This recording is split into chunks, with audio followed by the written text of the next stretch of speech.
अब ये रिफ्लेक्शन के कुछ नियम हैं जिनको लॉज ऑफ रिफ्लेक्शन कहा जाता है।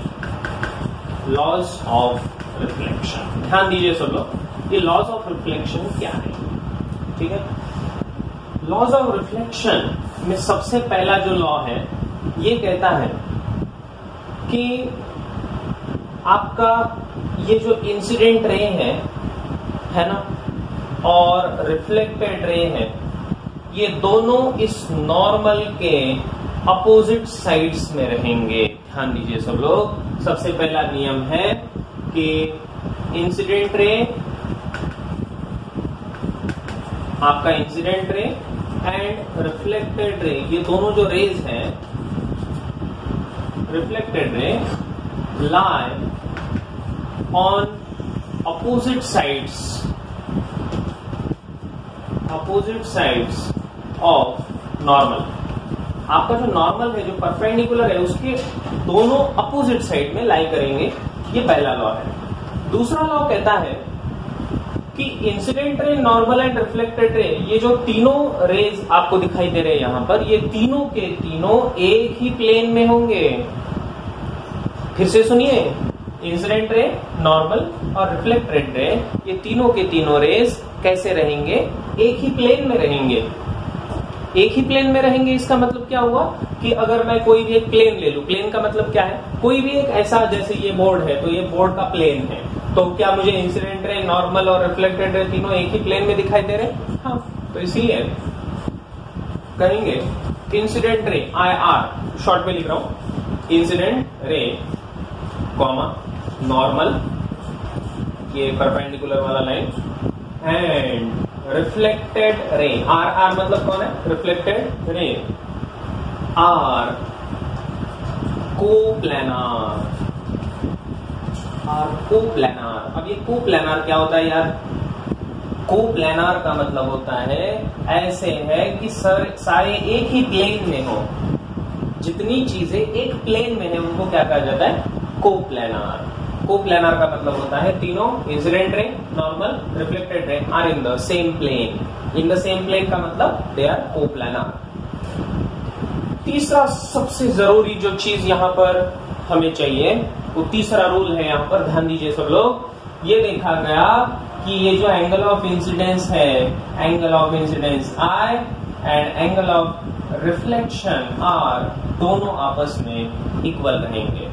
ओके, तो ये तीसरा रूल कहता है कि angle of incidence must be equal to angle of reflection.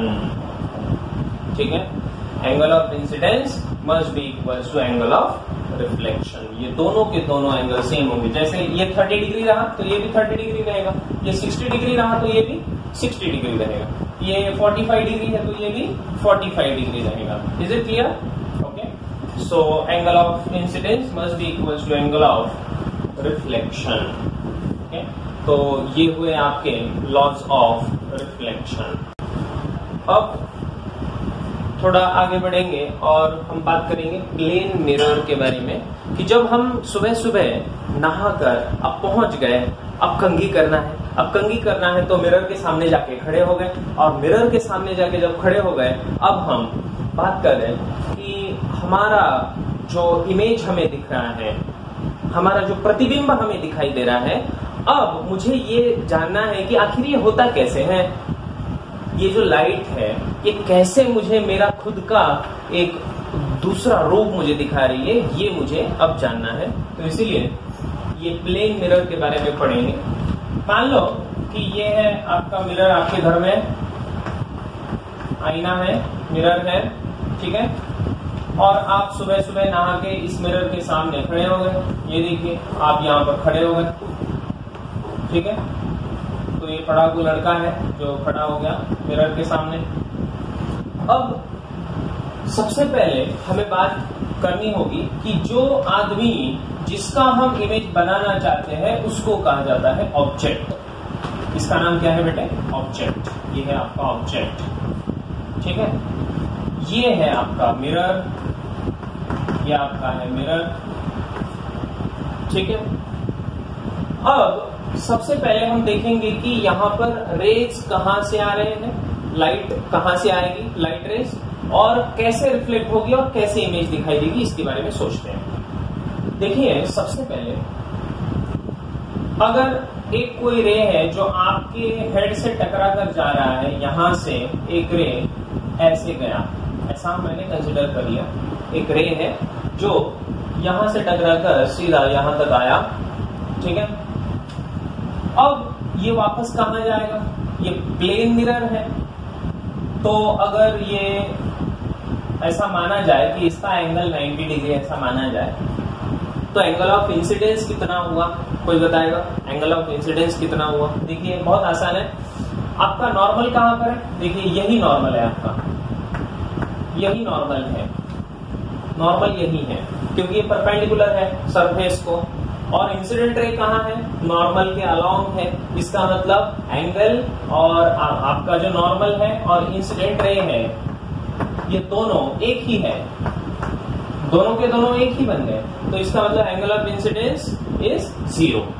तो रे यहां से जाएगा तो उसी दिशा में वापस चला आएगा, इस तरह। तो रे ऐसा जाएगा और फिर से उसी दिशा में वापस चला आएगा। अब मैं कोई दूसरा एक रे ले लेता हूं। ऐसा नहीं कि बस इसके पास एक ही रे है, इस एक पॉइंट से हजारों करोड़ों रेस पास हो रहे हैं, मैं उनमें से कोई भी 2 रेस को कंसिडर कर रहा हूं। देखिए, एक दूसरा कोई भी रे कंसिडर कर लो, ये देखो ऐसा एक रे गया, मान लिया मैंने, इंसिडेंट हुआ कहां पर, यहां पर मिरर पर। क्या ये रिफ्लेक्ट होगा? होना ही है इसको रिफ्लेक्ट, तो चलो ये रिफ्लेक्ट हो गया, रिफ्लेक्ट होके वापस आया, ये देखो वापस आ गया, ठीक है। अब क्या होगा, जब ये वाला रे वापस आया, ये भी रे वापस आया, तो ये वापस आने वाली जो रेस है, ये इनको अगर मैं पीछे की तरफ एक्सटेंड करता हूं, देखिए मैं इसको पीछे की तरफ एक्सटेंड कर रहा हूं और इसको भी पीछे की तरफ एक्सटेंड कर रहा हूं, तो जब ये दोनों आपस में मिल गए इस पॉइंट पर, तो मुझे ऐसा लगेगा कि मानो ये दोनों रे अपेरेंटली यहां पर मिल रहे हैं, ऐसा लगता है, ऐसा अपीयर होता है, इसीलिए इस पॉइंट को कहा जाता है इमेज।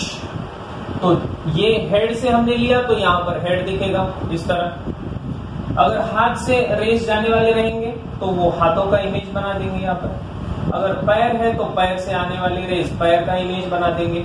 इस तरह पूरा पूरा इमेज मिरर के अंदर आपको दिखाई देगा। फिर से बताता हूं कैसे हुआ। आप सुबह सुबह नहाने के बाद मिरर के सामने खड़े हो गए और हर एक पॉइंट, आपके बॉडी के हर एक पॉइंट से बहुत सारे रेस बाहर निकल रहे हैं। मतलब वो बॉडी के अंदर से आ रहे हैं क्या? नहीं नहीं, वो सनलाइट है ना। तो सूर्य से आने वाली किरणें हमारे शरीर के ऊपर आई और वो रिफ्लेक्ट हो गई। तो वो रिफ्लेक्ट जब हुई तो वही रिफ्लेक्टेड यहां से टकराकर वापस अब वो जा रही है मिरर की तरफ। मिरर पर जब ये इंसिडेंट हुई 90 डिग्री से, तो उसी डायरेक्शन में वापस आ गई एक रे। दूसरा रे मैंने कहा कि ये एक रे यहां पर गया और ये रे ऐसे वापस आया। अब देखने वाले को ऐसा लगेगा कि ये दोनों रे मानो यहां पर मिल रहे हो, ऐसा अपीयर होता है। जब दो रेज अपीयर टू मीट, ऐसा लगता है कि यहां पर मीट करे, वहां पर क्या बनेगा? इमेज। तो इसका नाम है इमेज। इसका नाम होता है बेटे इमेज, ठीक है। और ये जो इमेज है ये वर्चुअल इमेज है। अब वर्चुअल और रियल में क्या फर्क है ये भी बताऊंगा। तो पहले इसको आप समझ गए है ना। इसको बहुत डिटेल में भी पढ़ना है हमें, लेकिन अभी नहीं पढ़ना है, ठीक है। अब दूसरा चीज इसमें, ये ऑब्जेक्ट जो आप है, तो आपका डिस्टेंस यहां से जो है इसको कहा जाता है यू। यू का मतलब होता है ऑब्जेक्ट डिस्टेंस। ध्यान दीजिए, ऑब्जेक्ट डिस्टेंस, ठीक है। यू का मतलब होता है ऑब्जेक्ट का डिस्टेंस, कहां से? मिरर से। और ये जो इमेज बना आपका, ये इमेज का जो डिस्टेंस है इसको हम डिनोट करते हैं वी, इस सिंबल से, ठीक है। तो ये जो वी है ये क्या है? It is image distance. इसको कहा जाता है इमेज डिस्टेंस, ठीक है। तो ये है आपका u और ये है आपका v। Okay, object distance and image distance ये देखा गया कि, और यहाँ पर ज्योमेट्री से भी आप इसको आराम से प्रूव कर सकते हो कि किस तरह u और v सेम रहेंगे, है ना। जितनी दूरी पर आप इमेज मिरर से खड़े हो उतनी ही दूरी पर आपका इमेज भी मिरर के पीछे बनेगा, राइट। तो आगे वाला डिस्टेंस 1 मीटर है तो इमेज कहाँ बनेगी, 1 मीटर पीछे बनेगी। अब आप अगर 2 मीटर आगे खड़े हैं तो इमेज कहाँ बनेगी, 2 मीटर पीछे बनेगी। ओके, तो मैं कह सकता हूं कि ज्योमेट्री से आप इसको प्रूव भी कर सकते हो, बहुत आसान है। तो u must be equals to v, ठीक है। तो ऑब्जेक्ट डिस्टेंस हमेशा इमेज डिस्टेंस के बराबर होगा, किसके लिए, प्लेन मिरर के लिए। यहां तक समझ गया है ना। तो चलिए आगे बढ़ते हैं। तो ये हुआ आपका प्लेन मिरर, इसमें u इक्वल्स टू v होगा। कभी कभी ऐसा भी क्वेश्चन पूछा जाता है, थोड़ा सा एक ब्रेन टीजर, है ना, कि अगर आप यहां से दौड़े दौड़े आ रहे हो, है ना, यहाँ पर एक पूरा ऐसा ट्रैक है मान लो, और आप दौड़ के चले जा रहे हो, ऐसे दौड़ रहे हो आप किसकी तरफ, मिरर की तरफ। जब आप मिरर की तरफ दौड़ोगे तो आपका इमेज भी दौड़ेगा क्या, हाँ, इमेज भी दौड़ेगा। आप अगर पूरब की तरफ जा रहे हो, ईस्ट की तरफ आप दौड़ रहे हो, तो क्या इमेज भी आपका ईस्ट की तरफ दौड़ेगा, बोलिए। नहीं, आपका इमेज ईस्ट की तरफ नहीं जाएगा, आपका इमेज सामने सामने आएगा, उल्टी दिशा में आएगा, पश्चिम दिशा में जाएगा। If you are going towards east, your image will go towards west. आप अगर पूरब की तरफ जा रहे हो तो ऐसा लगेगा कि आपका इमेज कहाँ जा रहा है, पश्चिम की तरफ जा रहा है, अपोजिट डायरेक्शन में। ओके, और कितने स्पीड से, उतनी ही स्पीड से, दोनों का स्पीड भी सेम होगा। ओके, तो यहां पर मैं लिख देता हूं कि ऑब्जेक्ट एंड इमेज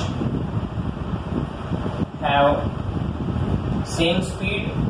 अगर दोनों मूव करने लगे तो सेम स्पीड से मूव होंगे, बट कौन सी दिशा में, अपोजिट दिशा में, बट इन अपोजिट डायरेक्शन, उल्टी दिशा में ये होगा, सेम दिशा में नहीं होगा, अपोजिट दिशा में जाएंगे दोनों, ठीक है। तो यहां तक सब लोग समझ गए। क्या हम आगे बढ़े, अभी प्लेन मिरर समझ में आया। इसको बहुत डिटेल में पढ़ाना है, लेकिन अभी अपने लेवल पे इतना ही लेवल पढ़ना है, आगे जाके मैं इसको बहुत डिटेल में भी पढ़ाऊंगा आपको, ठीक है।